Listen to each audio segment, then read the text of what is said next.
Olá pessoal, estou aqui com vocês para mais uma aula da nossa física. Hoje nós vamos começar com uma pergunta bem simples. Se você observasse um salto de um paraquedista, que tipos de movimentos você poderia identificar nesse salto? Após essa aula de hoje, você está apto a responder essa pergunta. Hoje a gente vai falar dos movimentos, começando aí com o movimento uniforme e terminando com o movimento uniformemente variado. Então vamos lá, movimento uniforme é aquele que tem velocidade constante e, consequentemente, não possui aceleração. Por isso, será representado por uma função de primeiro grau. Já o movimento uniformemente variado, ele tem velocidade variável, passa a existir aí uma aceleração, e essa aceleração, sim, será constante, e esse movimento será representado por uma função de segundo grau. Vamos observar, então, como é que se define a função horária do movimento uniforme. Olha lá. Lembre-se que a velocidade média e a velocidade instantânea nesse movimento agora podem ser consideradas iguais, uma vez que ela não é variável. Daí, então, nós temos ΔS por ΔT. Vamos desmembrar essa equação, espaço final menos espaço inicial sobre tempo final menos tempo inicial. Lembrando que todo movimento se inicia no instante t igual a zero, portanto, o nosso instante inicial t0 será zero, quando ele ocupa a posição inicial S0. Esse tempo final a gente vai chamar de t. Daí, então, nossa equação fica assim, olha, velocidade igual S menos S0 sobre t. Multiplicando os dois membros da equação pela mesma variável t, nós podemos aqui no segundo termo simplificar esse tzinho. Daí, então, vamos ter lá Vt no primeiro termo igual a S menos S0. Vou pegar, então, essa mesma equaçãozinha agora e vou somar S0 aos dois termos. Então, eu tenho do lado esquerdo da igualdade Vt mais S0 e do lado direito eu já tenho um S0 negativo. Quando eu somo mais um S0, eles se anulam. E aí nós temos então somente o S. Daí a equação S igual S0 mais Vt. Então, como vocês viram, nós temos a função horária dos espaços representada por uma função do primeiro grau. Esse movimento será todo ele representado por gráficos. Vamos ver então como é que ficam os gráficos desse movimento. Primeiro, vamos ver o gráfico do espaço em função do tempo.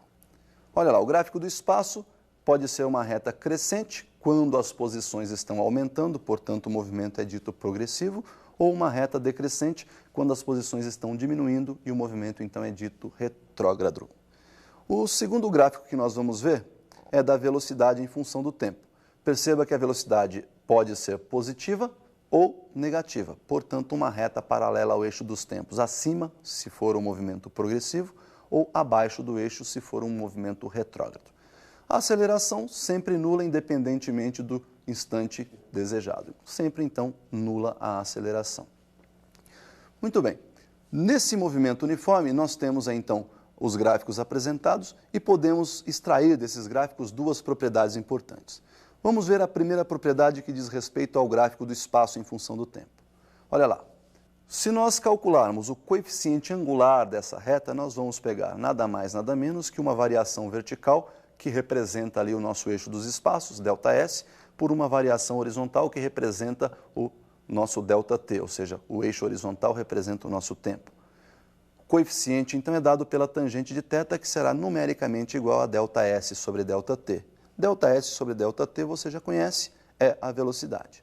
Muito bem, o segundo gráfico, que é o gráfico da velocidade, também nos permite extrair uma propriedade importante.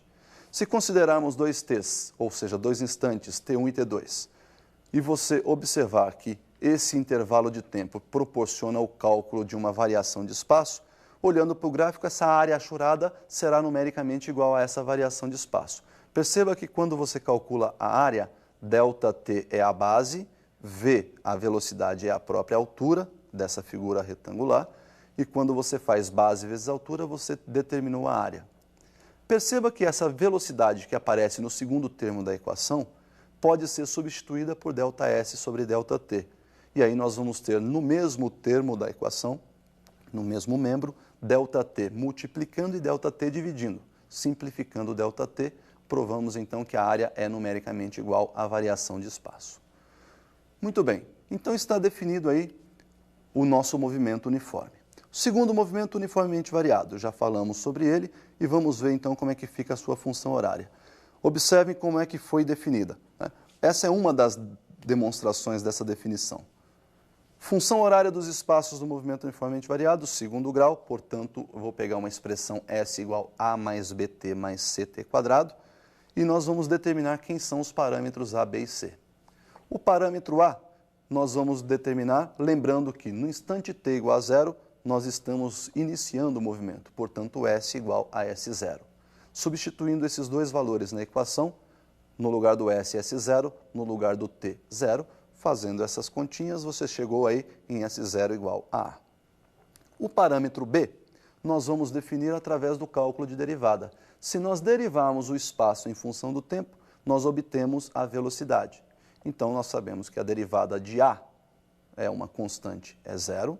Derivada de bt, o expoente de t é 1. Desceu multiplicando o parâmetro B, ficou 1 vezes B, né? E subtraindo 1 do expoente desse t aí, teríamos t elevado a zero, que não precisa ser colocado, portanto não aparece aí o t elevado a zero, mais a derivada de ct quadrado, que seria o 2 vezes c, o 2 desce multiplicando o parâmetro c, e subtrai 1 do expoente, 2 menos 1 seria 1, 2 vezes c vezes t. Daí, substituindo de novo o nosso tempo por zero, lembrando que no instante t igual a zero o movimento se inicia, nós vamos ter que a velocidade também é considerada como sendo inicial. Então, V0 é igual a B. Já o parâmetro C, nós vamos derivar a velocidade. Velocidade igual a B mais 2 vezes CT, derivando o B, que é uma constante zero, derivada de 2 vezes C vezes T, igual a 2 vezes C. Isolando, então, o nosso parâmetro C, vou dividir a equação, né, membro a membro por 2, 2 em cima, 2 embaixo, nós podemos simplificar, então, aí no segundo membro da equação, o 2, temos que o C igual a aceleração sobre 2.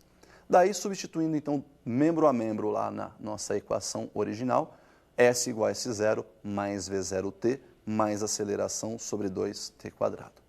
Bom, essa, então, é a nossa função horária dos espaços. Percebemos que a velocidade também é uma função horária e de primeiro grau. Então, nós vamos substituir os termos também na função da velocidade. Olha lá, nós temos aí velocidade derivada do espaço em função do tempo, b mais 2 vezes c vezes t. Substituindo o b por v0 e o c por aceleração sobre 2, percebemos que no segundo membro da equação nós temos v0 mais 2 vezes aceleração sobre 2 vezes t. Podemos simplificar o 2 em cima e embaixo, daí nós temos a equação original, v igual v0 mais aceleração vezes t.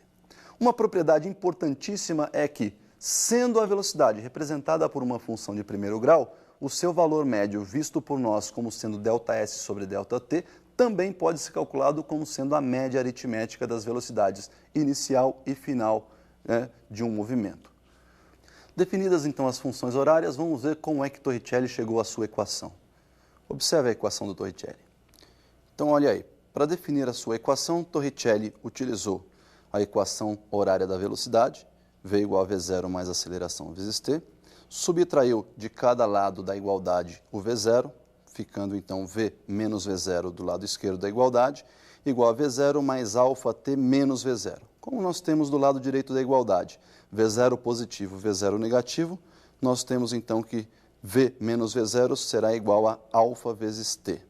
Se nós dividirmos os dois termos da equação por alfa, nós vamos ter V menos V0 sobre alfa, igual a alfa vezes t dividido por alfa, que representa a aceleração. Então, do lado direito da equação, esse alfa será simplificado, resultando então em t igual a v menos v0 dividido pela aceleração alfa. Se substituirmos esse t na equação horária ou na função horária dos espaços e fizermos todas as contas matemáticas, chegaremos então à expressão de Torricelli, v quadrado igual a v0 ao quadrado mais 2 vezes a aceleração vezes ΔS.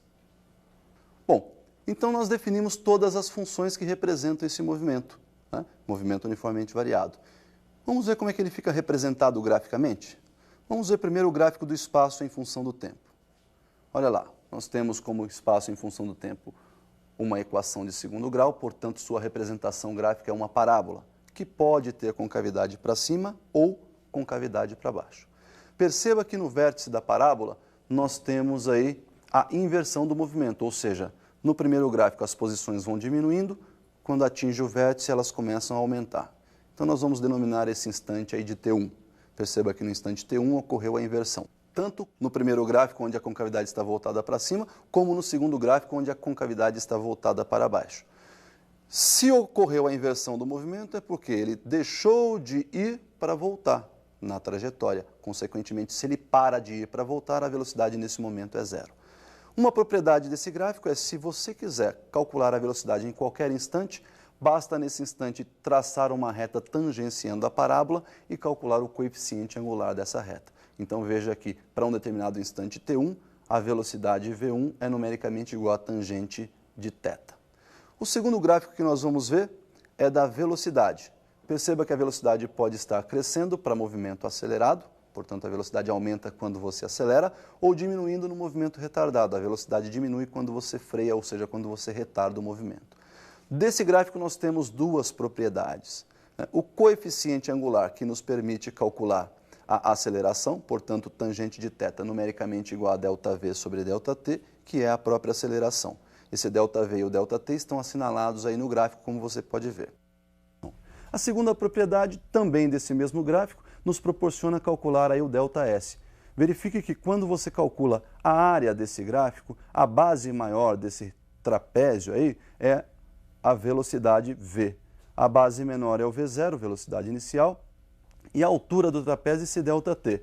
Então, como nós já sabemos, a área é base maior mais base menor vezes altura sobre 2, então a área numericamente igual a V mais V0 vezes ΔT sobre 2. Daí, nós vamos lembrar que a velocidade média ΔS sobre ΔT pode ser dada pela média aritmética entre as velocidades final e inicial. Então, esse V mais V0 sobre 2, nós vamos substituir, vamos trocar esse V mais V0 sobre 2 por ΔS sobre ΔT. Simplificando o ΔT aí, olha, nós temos a área numericamente igual a ΔS. E o terceiro gráfico da aceleração. No gráfico da aceleração, nós temos uma reta constante paralela ao eixo dos tempos, que pode ser positiva ou negativa. Desse gráfico, nós temos aí também uma propriedade que é o cálculo numérico da área. Entre dois instantes t1 e t2, ao calcular a área, você está multiplicando a base, que representa o ΔT, pela altura que representa a aceleração. Daí, então, nós temos área numericamente igual a ΔT vezes alfa, onde esse alfa, que representa a aceleração, pode ser substituído por ΔV sobre ΔT. Daí, então, simplificando o ΔT, nós temos área numericamente igual a ΔV. Bom, pessoal, agora você já pode responder aquela pergunta. Lembra do paraquedista? Quando ele inicia o salto, ele começa uma queda livre sob efeito exclusivo da gravidade, portanto, aceleração constante e movimento uniformemente variado, acelerado. Quando o paraquedas se abre, ele passa a sofrer uma resistência do ar que começa a frear o seu movimento. Então, o movimento, além de uniformemente variado, passa a ser agora retardado, até atingir uma velocidade constante que permanece até o final do seu salto, até a chegada ao solo.